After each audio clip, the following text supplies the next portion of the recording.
Andam ka na ba? Unsa ang kamaturan may tungod sa COVID?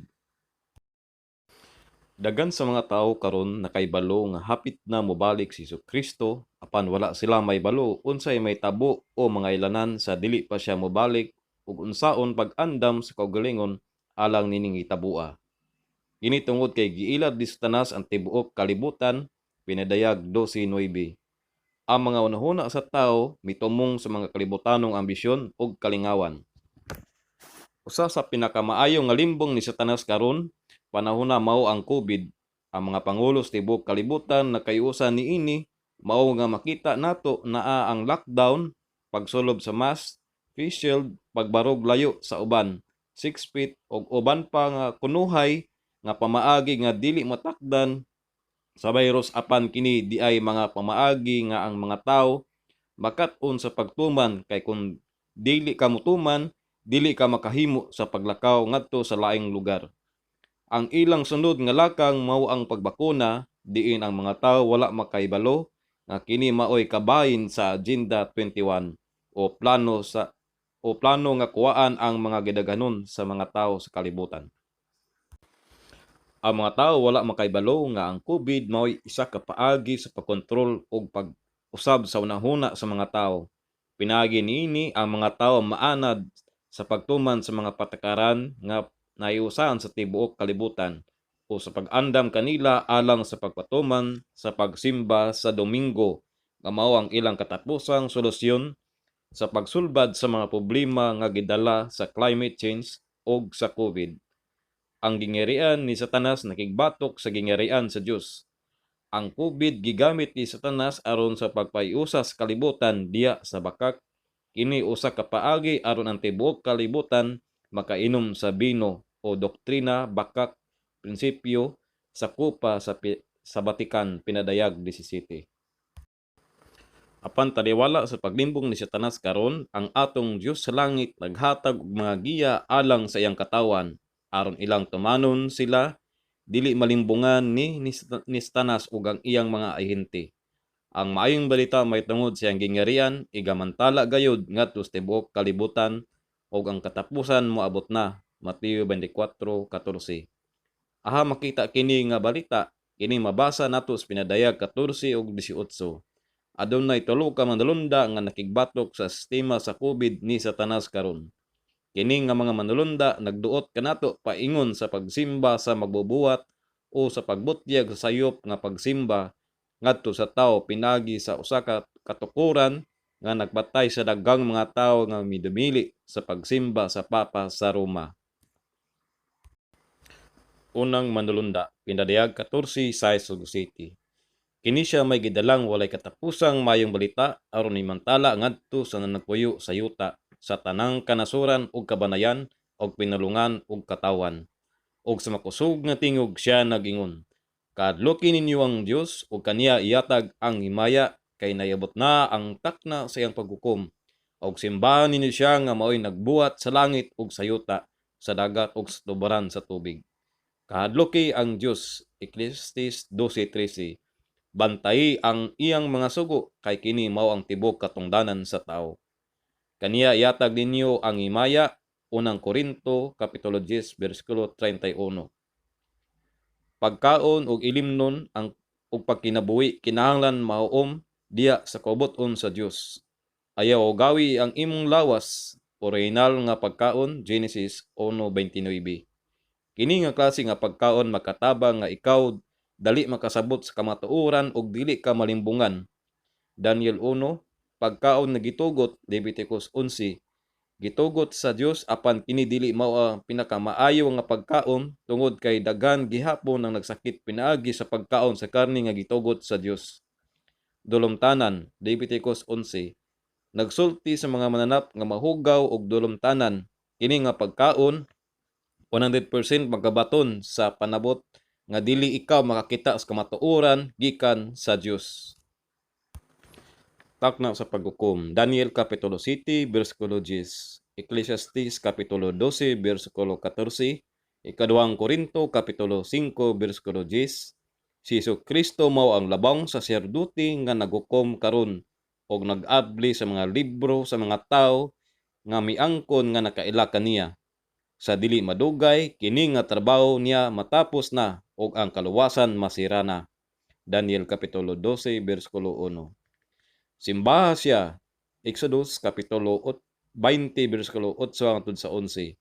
Genesis kapitulo 2 bersikulo 2 ug 3. Gibalaan sa Dios ang ikapitong adlaw, gipahulayan niya o gipanalanginan niya kini.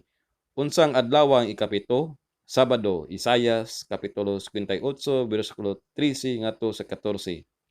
Kini mao ang adlaw sa Ginoo nga mao ang timailan tali kaniya og sa iyang katawan. Ezekiel 12 bersikulo 12 ug 20. Ikaduwang manulunda pinadayag 14 bersikulo 8. Nagunob na ang bantogang Babilonia. Ang babae nga mao ang nagpainom sa tanang kanasuran sa bino sa iyang mahugawng kaulag. Unsa ang Babilonia? Genesis 11 6 sa 9. Pinadayag 18 bersikulo 2. Usa ka kahimtang sa pagkalibog ug puy-anan sa mga daotang espiritu, kangit-ngit ug apostasya. Ini nga katukuran nagsimba sa binuwat sa Dios, inay nga ang Dios maoy simbahon. Siya usab adunay bino nga iyang gipainom ngadto sa tanang kanasuran. Ang sentral nga doktrina niini nga katukuran mao ang Trinity, usa ka pagano nga Dios aron simbahon kini diya sa pagano nga adlaw mao ang Sun o gitawag nga Domingo, Sunday. Ang Batikan usab adunay mga ihinti nga gitawag og mga mini nga propeta. Titus 2:1, Mateo 24:11, pinadayag 16:13. Kini sila mao ang mga nangahulog nga iglesia tungod kay ilang gidawat ang iyang bino sa pagsimbag mga Diyos-Diyos. Ilabi na sa paghatag pagtawod sa Papa pinagi sa pagsimbag Domingo. Ang pagsimbag Domingo sa mga Protestante maoy paghatod sa ilang gihatag alang sa gahom sa Iglesia Katoliko. Monsignor Louis Sigor, Plain Talk about the Protestantism of Today, page 213.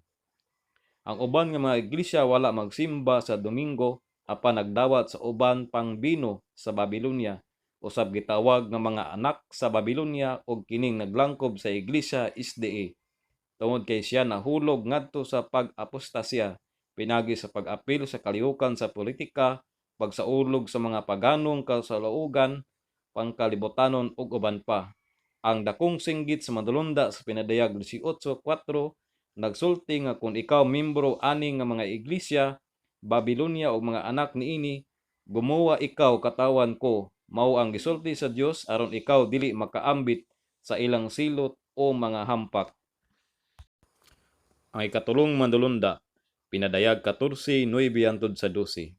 Kung adunay musimba sa mapintas mananap og sa iyang larawan og pamarka sa iyang agtang o sa iyang kamot, siya usab magainom sa binos kapungot sa Dios. Siya pagasakiton pinagis kalayo og asupre ug aso sa ilang kasakit magautbo hangtod sa kaangturan ug sila dili makatagamtam sa pahulay sa magabi ug sa maadlaw. Sila nga mosimba sa mapintas nga mananap og sa iyang larawan ug bisan kinsa nga manarkahan sa iyang ngalan. Aniya nini ang agda alang sa pagkamaynungtuson sa mga balaan sa mga nanagbantay sa sugo sa Dios o kinuuan ni Hesus. Mananap nga mapintas nasod gingarian. Daniel kapitulo 7:24. Kini nga mananap nga mapintas gilagway diya sa pinadayag 17 nga adunay babaye nga nagkabayo niini, babaye iglesia. Sato pa kini nga nasod gigamhan sa usa ka iglesia. Adunay usa lamang ka nasod sa tibok kalibutan nga ang pangulo niini, pangulo usab sa usa ka iglesia. Kini mao ang nasod sa Roma, diin gigaman sa Papa nga mao ang leader sa Iglesyang Katoliko. Kini nga nasod iglesia adunay marka. Ang Domingo mao ang marka sa among gahom, ang iglesia mas labaw kaysa Biblia. Og ang pagbalhin sa pagbantay sa Sabado ngadto sa Domingo mao'y usa ka pamatuod alang niini nga katinuoran. Catholic Record of London, Ontario, September 1, 1923. Unsaon sa usa ka tawo ang pagkadawat sa marka sa mapintas nga mananap diya sa ilang agtang? Unsa ang ana sa atong agtang? Ang utok. Kini mao ang dapit diin kini magahimo sa matugtanon nga pagpili sa pagsimba sa Dios diya sa kaipitong adlaw sa semana nga mao ang adlaw nga igpapahulay. Exodo kapitulo 20 bersikulo 8 hangtod sa 11. Ug diha sa adlaw mao ang busa mao ang pagsimba sa Domingo. Unsaon nato makadawat sa marka sa mapintas nga mananap diya sa atong kamot? Diya sa propesiya sa Biblia, ang kamot usa ka timaan sa pagpugos kanato batok sa atong kabubuton aron makahimo kita sa pagtrabaho. Ecclesiastes 9:10 nga kung kita dili tugutan sa pagtrabaho, kita dili makahimo sa pagpalit ni sa pagpamaligya. Pinadayag 13:17. Kinsa ang dili modawat sa marka? Pinadayag 14:12. Kato lamang ang mga balaang katawan sa Dios nga nanagtuman sa iyang mga sugo og dili sa sugo sa tawo. Unsa ang may tabo sa modawat sa marka? Sila makadawat sa katapusang 7 ka mga hampak. Pinadayag 16. Ang sistema sa pagpatuman sa balaod sa pasimbag Domingo ipatuman sumala sa tagna sa pinadayag 14. Og ang COVID gigamit nga dalan aron matuman kini. Sa pagdaghan sa lingla, ang mga tao mangitag paagi sa pagsulbad niini pinaagi sa pagpatuman sa balaod sa Domingo. Nga mao kunuhay ang sulbad nga normal ang ilang kinabuhi apan kini usa ka lit-ag nga magpaundod sa kalibutan diya sa pagsupak batok sa mga sugo sa Dios. Ang virus nga ilang gipaila nga sakit sa lawas diay usa ka sakit sa panggobyerno sa kalibutan aron kini mausab og mahimong sosyalismo. Kinahanglan nga usabon ang panggobyerno aron ang mga tawo sayon nga kontrolon. Aron kun panahon na sa pagpamugo sa pagsimbag Domingo, dili na kini lisod nila ipatuman. Mga higala, kini gisulti namo karon aron sa pagkatuman niini motuo na kamo. Juan 14:29. Mamili ikaw karon, dawaton mo ba ang silyo sa Ginoo nga mao ang pagbalaan sa Sabado o sa pagdawat sa marka sa mga pintas mananap sa panahon nga ipatuman na kini sa balaod? Hinaot imong piliyon ang Dios inay sa tao. Andama ang imong kaugalingon. Unsaon pag-andam? Basa ang pulong sa Dios, ang Biblia. Tuoy ang naisulat niini mao ang pagtuo. Tumana ang gisulat niini bunga sa pagtuo. Juan 14:15, Pinadayag 22:14, Mateo 7:16, Santiago 2:18-20.